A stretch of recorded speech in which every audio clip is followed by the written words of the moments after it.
Myself, Dr. Rekha Kalani, Associate Professor, Department of Chemistry, GDB Government Girls College, Kota. BSc Part 2nd, Paper 2nd, Unit 3rd. Aldehyde और ketones का आज ये part 10th हम पढ़ेंगे। अभी तक हमने कई सारी केमिकल रिएक्शंस एल्डिहाइड और कीटोन्स की देखी हैं। इसी क्रम में हम रिडक्शन रिएक्शंस देख रहे थे एल्डिहाइड और कीटोन्स की। उसमें हमने देखा था कि किस तरह से अल्कोहल में रिडक्शन होता है, इसके लिए कौन कौन से केमिकल रिएजेंट्स जो हैं वो काम में लिए जाते हैं। कैटालिटिक हाइड्रोजनेशन भी होता है इनमें। तो ये लिथियम एल्यूमिनियम हाइड्राइड हमने देखा, सोडियम मेटाबोरेट, ये हम काम में लेते हैं। इसी क्रम में अगर हम देखें तो कुछ रिएक्शंस ऐसी हैं जिनके अंदर की हम जो है वो सेलेक्टिव रिड्यूसिंग एजेंट्स को काम में लेते हैं।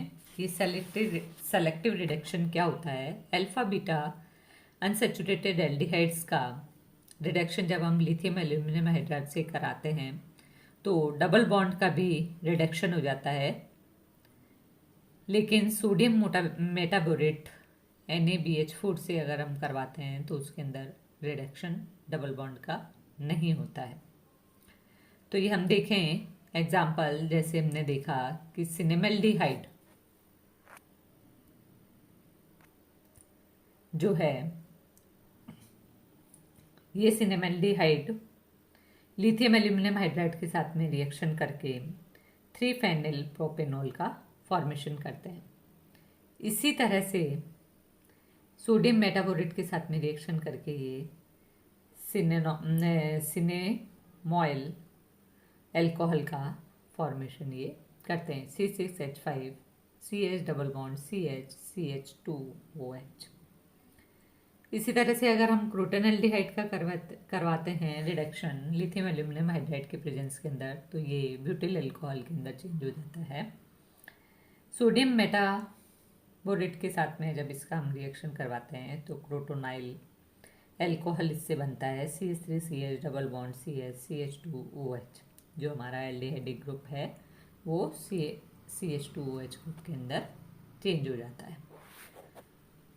तो इसके अंदर हम देखें कि जब लिथियम एल्यूमिनियम हाइड्राइड हम लेते हैं तो डबल बॉन्ड का जो है वो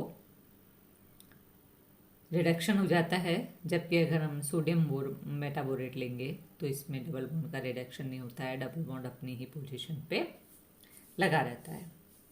तो ये सेलेक्टिव रिडक्शंस हैं जिनसे कि अगर हम डबल बॉन्ड को अगर हमें हटाना है तो हम लिथियम एल्यूमिनियम हाइड्राइड को काम में ले सकते हैं, और यदि हमें डबल बॉन्ड जो है वो उसी जगह उसी कंपाउंड में रखना है तो हम सोडियम मेटाबोरेट को काम में ले सकते हैं। इसके बाद में नेक्स्ट है मेरविन पेंड्रॉफ वर्ले रिडक्शन। कीटो यौगिक को जब लिथियम एल्यूमिनियम आइसोप्रोपोक्साइड के साथ में आइसोप्रोपेनॉल विलयन में गर्म करने पर आइसोप्रोपोक्साइड कीटोन में ऑक्सीडाइज हो जाते हैं, जिसे स्लो डिस्टिलेशन द्वारा इक्विलिब्रियम मिश्रण से पृथक कर सकते हैं। तो कीटोन जैसे कि हम देख रहे हैं इसमें RC double bond OR plus ये हमारा है एल्यूमिनियम आइसोप्रोपोक्साइड। इसके साथ में जब हम रिएक्शन करवाते हैं तो ये ट्राई कंपाउंड फॉर्मेशन होता है। ये ट्राई कंपाउंड्स जो है वो डाइल्यूट H2SO4 के साथ में रिएक्शन करके अल्कोहल के अंदर चेंज हो जाते हैं। इसकी मैकेनिज्म अगर हम देखें तो अपचयन एल्यूमिनियम आइसोप्रोपोक्साइड से हाइड्राइड आयन के कार्बोनिल यौगिक में ट्रांसफर से एक साइक्लिक ट्रांजिशन स्टेट बनती है। तो ये कौन सी साइक्लिक ट्रांजिशन स्टेट है?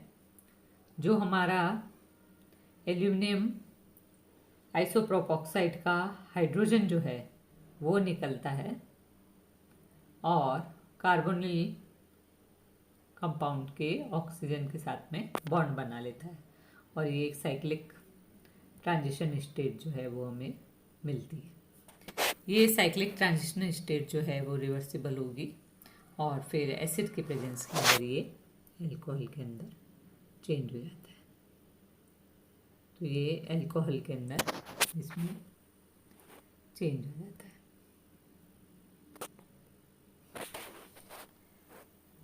ये क्रियाविधि बियर विल्जर रिडक्शन से एकदम उल्टी होती है। ये हम देखें इसके अंदर बियर विल्जर रिडक्शन के अंदर हमने क्या देखा था? बियर विल्जर रिडक्शन के अंदर हमने देखा था कि परऑक्साइड्स से ऑक्सीकरण द्वारा कीटोन जो है वो एस्टर के अंदर चेंज होते हैं और फिर ये एस्टर जो है हाइड्रोलिसिस पे एसिड के अंदर चेंज होते हैं। तो ये इससे बिल्कुल डिफरेंट है कि इसके अंदर कीटोन जो है वो पहले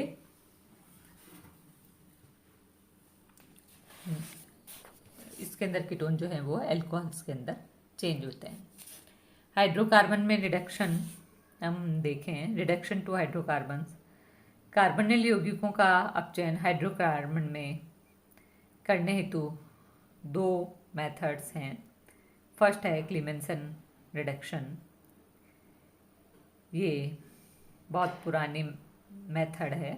कार्बोनिल यौगिकों को विशेषकर कीटोनों की क्रिया अम्लीकृत जिंक और सांद्र HCl से कराते हैं। तो इसके अंदर RC double bond O R ZnHg zinc amalgam और कंसनट्रेट H2SO4 से रिएक्शन करके ये RCH2R के अंदर चेंज हो जाता है। तो ये कीटोन जो है वो चेंज हो गया जिंक अमलगम और कंसनट्रेट H2SO4 की प्रेजेंस में हाइड्रोकार्बन में। इसका एक एग्जाम्पल अगर हम देखें तो पेंटल फेनिल कीटोन, ये है हमारा Paintal phenyl ketone, zinc amalgam के साथ में रिएक्शन करेगा और फेनिल हेक्सेन का फॉर्मेशन ये कर देते हैं प्रोडक्ट के रूप में। ये मेथड एल्डिहाइड को हाइड्रोकार्बन में अपचयित नहीं करते हैं, रिडक्शन करने तो नहीं काम में लेते हैं, क्योंकि सांद्र एसिड की उपस्थिति में एल्डिहाइड्स का पॉलीमराइजेशन हो जाता है। चूंकि बेंजल्डिहाइड सांद्र HCl से क्रिया नहीं करता है, अतः टॉलुइन में अपचयित हो जाता है। तो बेंजल्डिहाइड जिंक अमलगम की उपस्थिति के अंदर क्रिया करके टॉलुइन बना लेता है। क्या इसकी मैकेनिज्म है? मैकेनिज्म अगर हम देखें तो RC double bond O R acidic medium के अंदर ये रिएक्शन होगी और C double bond OH positive बनेगा जो रेजोनेंस से कार्बोनियम आयन के अंदर चेंज हो जाता है। टर्शरी कार्बोनियम आयन के अंदर चेंज होगा, 2 इलेक्ट्रॉन लेके ये कार्बन आयन के अंदर चेंज हो जाएगा। ये कार्बन आयन जो है एसिड के प्रेजेंस के अंदर रिएक्शन करते हैं, हाइड्रोक्सोनियम आयंस का फॉर्मेशन करते हैं। ये हाइड्रोक्सिनियम आयंस जो हैं वो एक वाटर मॉलिक्यूल को निकालेंगे, कार्बोनियम आयन में चेंज होंगे, 2 इलेक्ट्रॉन इसमें जुड़ेंगे और एन आयन का फॉर्मेशन होगा और फिर ये हाइड्रोकार्बन का फॉर्मेशन करते हैं। नेक्स्ट है वुल्फ किश्नर रिडक्शन। एल्डिहाइड और कीटोन दोनों को हाइड्रोजन की अधिकता में एवं प्रबल क्षार जैसे QH के साथ में डाइएथिलीन ग्लाइकोल विलायक में गर्म करने पर आसानी से अपचयित किए जा सकते हैं, रिड्यूस किए जा सकते हैं। C double bond O NH2 NH2 KOH और डाइएथिलीन ग्लाइकोल के साथ में गर्म करने पर ये CH2 के अंदर चेंज हो जाता है। एक एग्जाम्पल अगर हम देखें तो ये है हमारा साइक्लोपेंटेनॉन, NH2 की प्रेजेंस के अंदर ये साइक्लोपेंटेन के अंदर चेंज हो जाता है। मैकेनिज्म अगर हम इसके देखें तो प्रारंभ में जो है हाइड्रोजन बनता है, ये हम देखें कि इसके अंदर C double bond NH2 resonance से स्टेबलाइज होते हैं, वाटर के साथ में रिएक्शन करते हैं और अल्टीमेटली ये हाइड्रोकार्बन के अंदर चेंज हो जाते हैं। फिर है halogenation of enolizable aldehyde and ketones. Aldehyde व कीटोन्स का हेलोजनीकरण अम्ल और क्षार उत्प्रेरित होता है। एसिड बेस कैटालाइज्ड होते हैं ये। इसके अंदर हम देखें कि हमने ये एल्डिहाइड या कीटोन लिया है, ये हेलोजन के साथ में रिएक्शन करता है और प्रोडक्ट का फॉर्मेशन करता है। कुछ एग्जांपल्स हैं, जैसे Br2 जो है वो कीटोनिक कंपाउंड के साथ में रिएक्शन करके प्रोडक्ट बनाते हैं। CHO ग्रुप अगर लगा है तो ये CHO कंपाउंड का फॉर्मेशन करेंगे। इसी तरह से COCH3 Br2 एसिटिक एसिड के प्रेजेंस के अंदर ये रिएक्शन करके और कॉम्प्लेक्स कंपाउंड बना सकते हैं। तो ये एसिड और बेस दोनों तरह के कैटलिस्ट के प्रेजेंस के अंदर होती है। इनके मैकेनिज्म अगर हम देखें तो अम्ल और क्षार का जो उद्देश्य होता है कि एल्डिहाइड और कीटोन को इनोलिजेबल करना होता है। वास्तव में इनोलेट आयन ही हेलोजन से अभिक्रिया करता है। क्षार और अम्ल उत्प्रेरित अभिक्रियाओं की क्रियाविधि अलग से हम देख सकते हैं इसके अंदर। तो इसके अंदर CH3CO CH3 plus Br2 OH minus की प्रेजेंस के अंदर बेस कैटालिसिस रिएक्शन है ये। एक क्षार की उपस्थिति में कीटोन के ब्रोमीनीकरण को हम देखें तो ये BrCH2CO CH3 plus Br minus plus H2। ये पाया गया है कि अभिक्रिया का वेग एसीटोन की सांद्रता पर निर्भर करने के साथ साथ क्षार की सांद्रता पर भी निर्भर करता है, लेकिन ब्रोमीन की सांद्रता से अप्रभावित रहता है। जो इसकी रेट है वो के कांस्टेंट एसीटोन और क्षार दोनों की कंसंट्रेशन पे डिपेंड करेगा। इस आधार पर हम निम्न क्रियाविधि को इसको बता सकते हैं कि किस तरह से होगा। CH3CO CH3 plus OH minus CH2 एक वाटर मॉलिक्यूल निकल जाएगा, CH2 minus COCH3 carbon ion का फॉर्मेशन होगा। ये कार्बन आयन रेजोनेंस से स्टेबलाइज होकर ब्रोमीन के साथ में फर्स्ट स्टेप में रिएक्शन करेगा और ब्रोमो डेरिवेटिव्स का फॉर्मेशन इससे हो जाएगा। तो ये ब्रोमो डेरिवेटिव्स जो हैं वो इनसे बन जाएंगे। उपयुक्त क्रियाविधि के कुछ प्रमाण भी हमारे सामने हैं। ब्रोमीनीकरण के बजाय यदि आयोडीनीकरण कराया जाता है तो यह भी I2 की सांद्रता से अप्रभावित रहता है। ब्रोमीनीकरण के अंदर तो अगर ब्रोमीन की कंसंट्रेशन पे डिपेंड नहीं करता, उसी तरह से आयोडीन के साथ में कराया जाएगा तो भी वो आयोडीन की सांद्रता पर भी डिपेंड नहीं करेगा। इसके अतिरिक्त एसीटोन व क्षार की दी गई सांद्रता पर ब्रोमीनीकरण और आयोडीनीकरण का वेग समान होगा। दोनों की रेट ऑफ रिएक्शन जो है वो सेम होगी। इसके बाद में इसी का दूसरा मेथड अगर हम देखें कि एसिड कैटलाइज्ड हेलोजिनेशन कैसे होगा, तो एसिड भी कीटोन के हेलोजिनीकरण को त्वरित करते हैं, फास्ट करते हैं। CH3CO CH3 plus Br2 gives CH2Br COCH3 plus HBr। निर्माण क्रियाविधि में इनॉल का निर्माण होता है जो एक रेट कांस्टेंट स्टेप होता है, स्लो स्टेप होगा। CH3CO CH3 plus H.B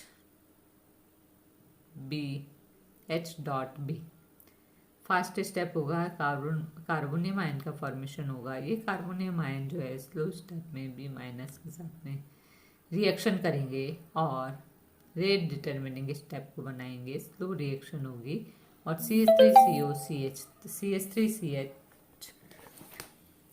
CH3COOH double bond CH2 plus HB, ये रेट डिटर्मिनिंग स्टेप इसका होगा।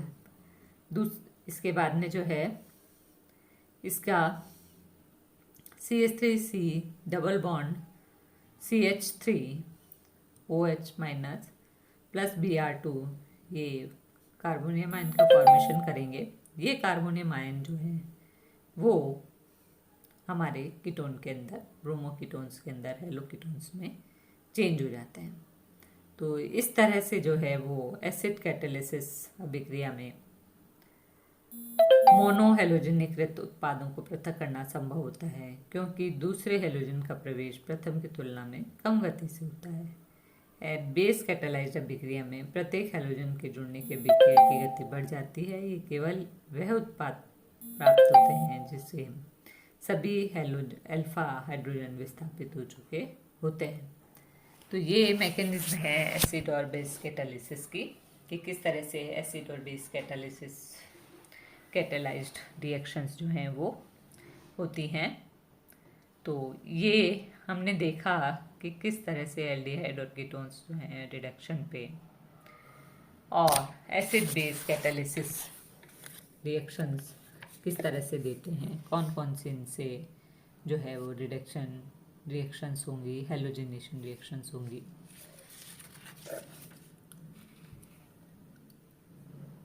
इसके बाद में हम देखेंगे अल्फा बीटा अनसैचुरेटेड एल्डिहाइड और कीटोन्स का